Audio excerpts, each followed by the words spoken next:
മുണ്ടക്കൈ ചൂരൽമല ഉരുൾപൊട്ടലുമായി ബന്ധപ്പെട്ട വിശദ പഠനത്തിനായി ദേശീയ ദുരന്ത നിവാരണ അതോറിറ്റി വയനാട്ടിലെത്തി. കളക്ടറേറ്റിൽ നടക്കുന്ന ഈ അവലോകന യോഗത്തിന് ശേഷം സംഘം ദുരന്തബാധിത മേഖലകൾ സന്ദർശിക്കും. അതേസമയം കാലാവസ്ഥ അനുകൂലമല്ലാത്തതിനാൽ ഇന്ന് തിരച്ചിലുകൾ നടക്കുന്നില്ല. വിവരങ്ങളുമായി അർജുൻ PS ചേരുന്നു. അർജുൻ, ചൂരൽമല മുണ്ടക്കൈ ഭാഗങ്ങൾ വിശദ പഠനത്തിനായി ദേശീയ ദുരന്ത നിവാരണ അതോറിറ്റി വയനാട്ടിലെത്തിയിട്ടുണ്ട്. എന്തൊക്കെയാണ് കൂടുതൽ വിവരങ്ങൾ? തീർച്ചയായും നിഖിൽ, ഇന്ന് രാവിലെയാണ് ഇത്തരത്തിൽ ദേശീയ ദുരന്ത നിവാരണ അതോറിറ്റിയുടെ സംഘം കളക്ടറേറ്റിലെത്തിയത്. അല്പസമയം മുമ്പ് കളക്ടറുമായും അതുപോലെ തന്നെ MLAയുമായിട്ട് സംഘം ചർച്ച നടത്തുന്ന ഒരു സാഹചര്യം ഉണ്ടായിരുന്നു. അതായത് ഈ ഭൂപ്രദേശത്തെ സമഗ്രമായിട്ടുള്ള ഒരു പഠനമാണ് വിദഗ്ധ സമിതി പരിശോധിക്കുന്നത്. മാത്രമല്ല ചൂരൽമല, മുണ്ടക്കൈ, പുഞ്ചിരിമട്ടം ഈ മേഖലകളിൽ ഇനി പുനരധിവാസം സാധ്യമാണോ എന്നുള്ളതടക്കം പരിശോധിക്കും.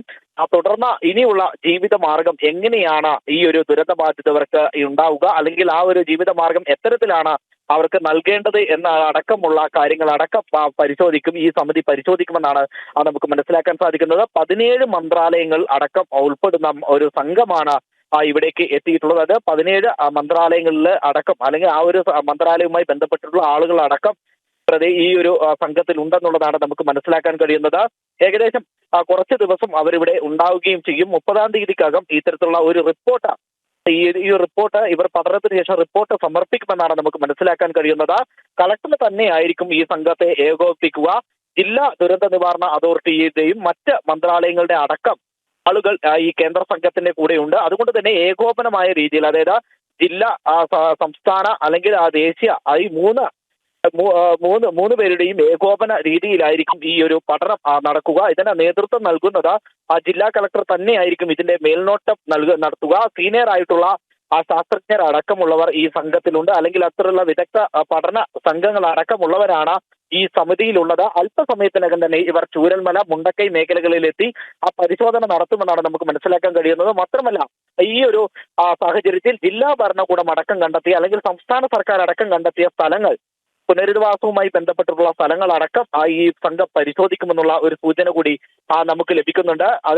അതിന്റെ ഉപരി കുട്ടികളുടെ അടക്കമുള്ള കുട്ടികൾക്ക് ഇനിയുള്ള മാനസികപരമായി അവരെ ഉയർത്തിയെടുക്കുക എന്നുള്ള ഒരു ലക്ഷ്യം കൂടി ഈ സമിതിക്കുണ്ട്. അതുപോലെ സമഗ്രമായിട്ടുള്ള ഒരു പഠനമാണ് ഇവർ നടത്തുന്നത്. അഗ്രികൾച്ചർ മേഖലയിൽ, അതുപോലെ തന്നെ ബാങ്കിംഗ് മേഖലയിൽ ഇവർക്കുള്ള പ്രതിസന്ധികൾ, അവർക്കുള്ള പ്രശ്നങ്ങൾ അടക്കം പഠിക്കും. ലോണുമായി ബന്ധപ്പെട്ട പ്രശ്നങ്ങൾ പഠിക്കും. കുട്ടികളുമായി ബന്ധപ്പെട്ട പ്രശ്നങ്ങൾ പഠിക്കും. വിദ്യാഭ്യാസപരമായിട്ടുള്ള കാര്യങ്ങൾ അന്വേഷിക്കും. അതുപോലെ തന്നെ ബാക്കി ഭൂമിശാസ്ത്രപരമായിട്ടുള്ള കാര്യങ്ങൾ പഠിക്കും. ഇത്തരത്തിലുള്ള സമഗ്രമായിട്ടുള്ള ഒരു അന്വേഷണത്തിന്, അല്ലെങ്കിൽ സമഗ്രമായിട്ടുള്ള ഒരു പഠനത്തിന് വേണ്ടിയാണ് ഇത്തരത്തിൽ ഒരു കേന്ദ്ര സംഘം ഇവിടേക്ക് എത്തുന്നത്. മാത്രമല്ല ഇന്ന് നേരത്തെ നമ്മൾ സൂചിപ്പിച്ച പോലെ തന്നെ രാവിലെ ചെറിയ രീതിയിലുള്ള ഒരു തെരച്ചിൽ ആരംഭിച്ചെങ്കിലും കാലാവസ്ഥ പ്രതികൂലമായതിനെ തുടർന്ന് തെരച്ചിൽ നിർത്തിവെക്കുകയായിരുന്നു. ഇനിയും കാലാവസ്ഥ അനുകൂലമാവുകയാണെങ്കിൽ തെരച്ചിൽ തുടരുമെന്നാണ് നമ്മളോട് മന്ത്രി നേരത്തെ പറഞ്ഞിട്ടുള്ളത്. അത്തരത്തിൽ ഇന്ന് നടന്നില്ലെങ്കിൽ നാളെ തെരച്ചിൽ പുനരാരംഭിക്കുമെന്നും മന്ത്രി പറയുന്ന ഒരു സാഹചര്യമുണ്ട്. എന്തിനാൽ തന്നെ വിദഗ്ധ സംഘം ഇന്ന് തന്നെ ഈ പഠനം ആരംഭിക്കുമെന്നാണ് നമുക്ക് മനസ്സിലാക്കാൻ കഴിയുന്നത്. നിഖിൽ. ശരി അർജുൻ, മുണ്ടക്കൈ ചൂരൽമല ഉരുൾപൊട്ടലുമായി ബന്ധപ്പെട്ട വിശദ പഠനത്തിനായി ദേശീയ ദുരന്ത നിവാരണ അതോറിറ്റി വയനാട്ടിലെത്തി. കളക്ടറേറ്റിൽ നടക്കുന്ന അവലോകന യോഗത്തിന് ശേഷം സംഘം ദുരന്തബാധിത മേഖലകൾ സന്ദർശിക്കും. വിവരങ്ങൾ നൽകുകയായിരുന്നു വയനാട്ടിൽ നിന്നും അർജുൻ PS.